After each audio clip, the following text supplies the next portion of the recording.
el leasing y por supuesto también el retroleasing o sale and leaseback integra en el ordenamiento argentino una figura muy importante que tiene dos finalidades relevantes, sea la garantía o la financiación que puede tener. Obviamente las modernas tendencias en el derecho comercial y fundamentalmente en el derecho bancario, en el derecho financiero, hacen foco en el cumplimiento de las obligaciones y en la posibilidad de utilizar remedios contractuales que puedan, digamos, garantizar el cobro de alguna obligación o el cumplimiento de algún negocio. Y en eso se hace énfasis en un derecho de garantías o de aseguramiento de los créditos.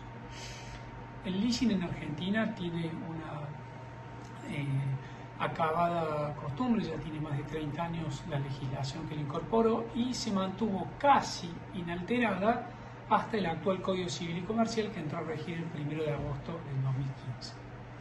El leasing y fundamentalmente el retroleasing integra junto con el fideicomiso de garantía, con el factoring, con las garantías autoliquidables, con el escrow y algunas otras cosas, formas puntuales a esos efectos.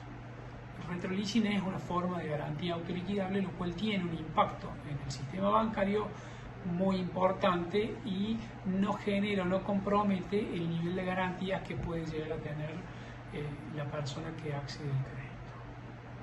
Como dijimos, el retroleasing es una variante del leasing financiero, una variante muy especial, digamos, y por ende responde a todos los elementos contractuales que están. Si bien con la 24.441 se generaban algunas dudas si el retroleasing era válido o no, o era lícito desde el punto de vista jurídico, con la ley 25.248, concretamente el artículo 5, inciso E, mantuvo plenamente la validez, ratificó en la norma, texto que se mantuvo de manera inalterable en los artículos 1231 y 1232 en la regulación de los incisos E y en el tercer párrafo.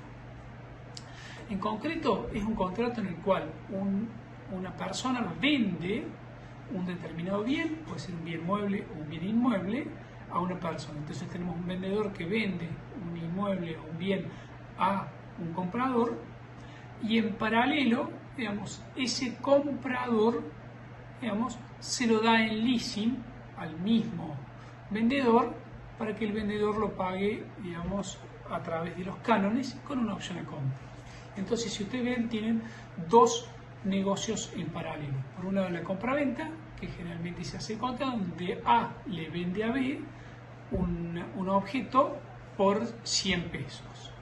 Pero A, si bien lo vende, lo necesita para utilizarlo como bien de capital o para las cuestiones que necesite. Pensemos un auto que necesita utilizarlo. Entonces, B, que compró el auto y que lo escribió su nombre, se lo da en leasing, dando la posibilidad que A lo recompre, entiéndase en un sentido lato, en cuotas bajo el esquema del sistema de leasing.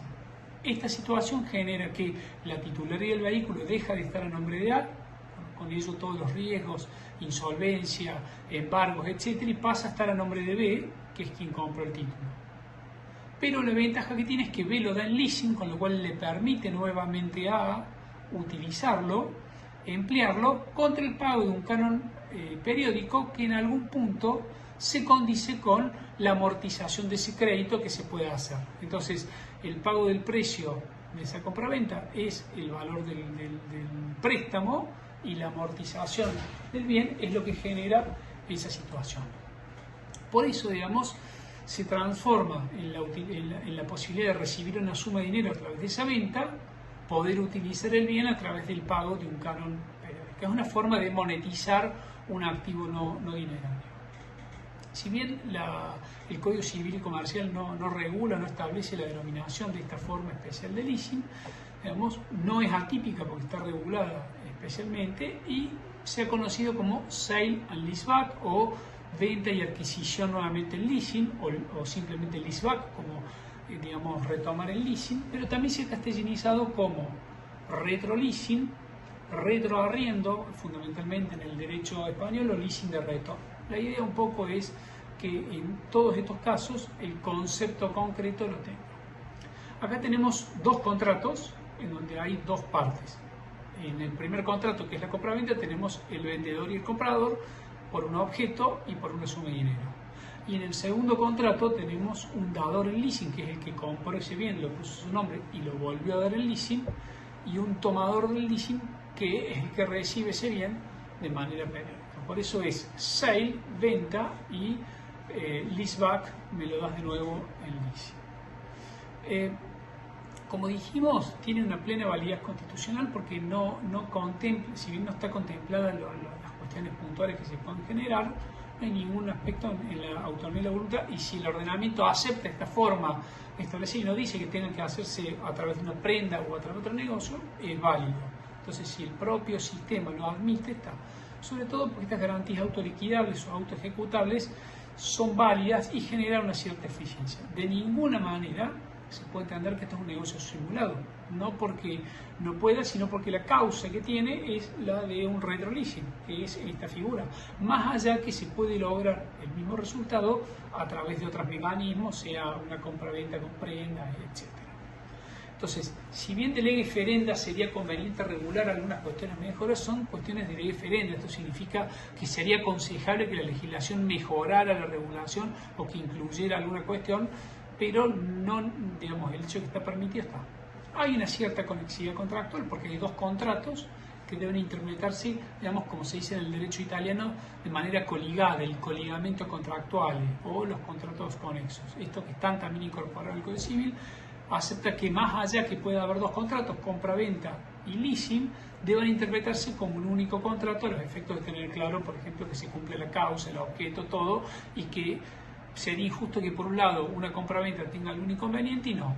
Por ende, digamos, cuando se compra, digamos, estas cuestiones, existen cuestiones de vicios ocultos o de evicción, pero en el caso del leaseback, como la persona que lo está recomprando es la que lo vendió primero, no podría reclamar en honor a su propia torpeza ningún vicio de evicción o algún vicio oculto que pudiera permitir, ¿sí? Obviamente, todas las obligaciones que establecen en este contrato es la obligación de entregar el bien, la obligación de garantizar que lo pueda utilizar con los vicios requisitorios, que no tenga vicios ocultos, y sería, digamos, nula cualquier cosa que pueda albergar la mala fe del dador o del tomador a esos efectos.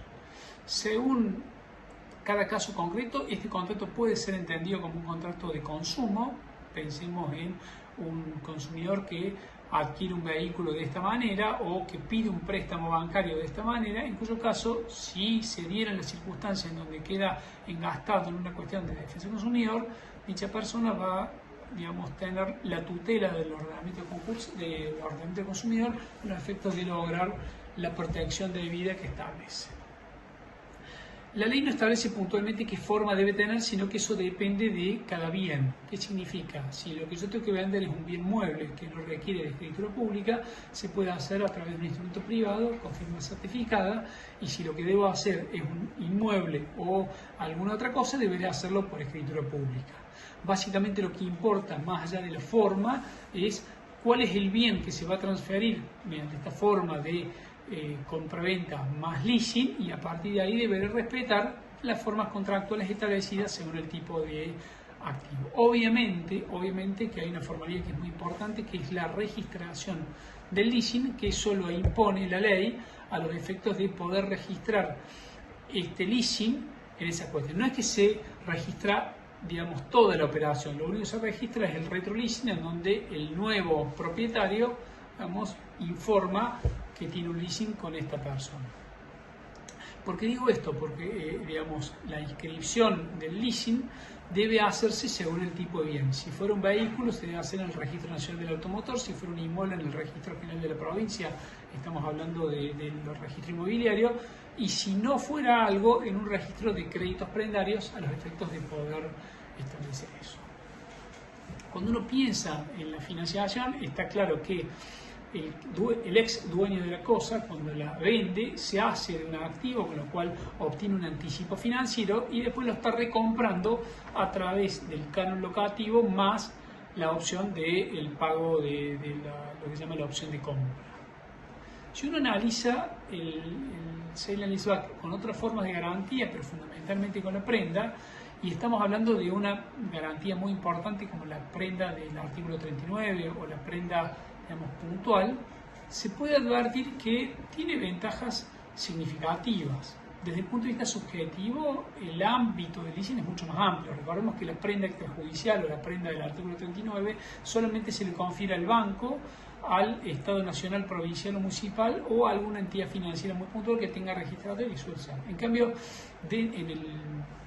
en el leasing y este sale and leaseback no requiere ser ni entidad financiera ni persona jurídica, puede ser cualquier persona, inclusive un jubilado, un consumidor, no hace falta que a ese sentido.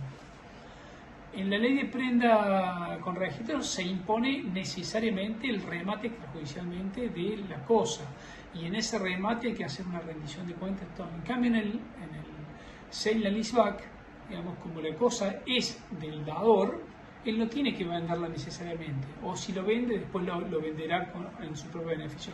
Lo único que tiene que hacer es lograr el secuestro de ese bien de manera privada a través de un mecanismo en donde esa situación se genera.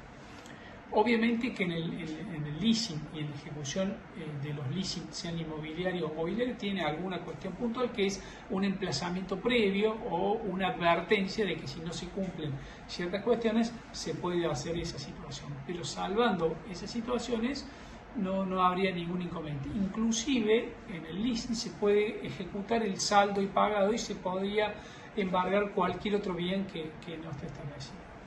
La inscripción en el leasing se mantiene por 10 años, a diferencia de la prenda, que suele tener plazos de 5 años. Lo mismo con respecto a la quiebra. En la prenda extrajudicial, más allá de que tiene la autonomía de poder liquidar extrajudicialmente y el sistema concursal establece algún mecanismo especial, en el leasing, como ese bien no es de la persona que cayó en quiebra, directamente lo puede recuperar a través del mecanismo que establece la ley de leasing, que puntualmente hay 2 artículos que no se incorporaron al Código Civil, que se mantienen en la ley 25.248. Hay que tener mucho cuidado porque a veces uno lee el Código Civil y estos artículos están como descolgados. Entonces, aún en esos casos vemos que las condiciones de realización, de agilidad, de recupero de la cosa, terminan siendo mucho más amplias. Obviamente, no habría ningún inconveniente que un fiduciario pueda otorgar un leaseback sobre los bienes que otorga el fideicomiso. Esto es como cualquier garantía y en principio deberá tener una autorización expresa en el contrato de fideicomiso a esos efectos. Me parece que tampoco hay inconveniente que sea un leasing o un leaseback sobre acciones de una sociedad para garantizar alguna operación o para alguna otro negocio. En fin, como vemos, es una variante muy pequeña y muy específica del leasing que permite tomar en consideración su utilización en los negocios financieros o contractuales a esos efectos.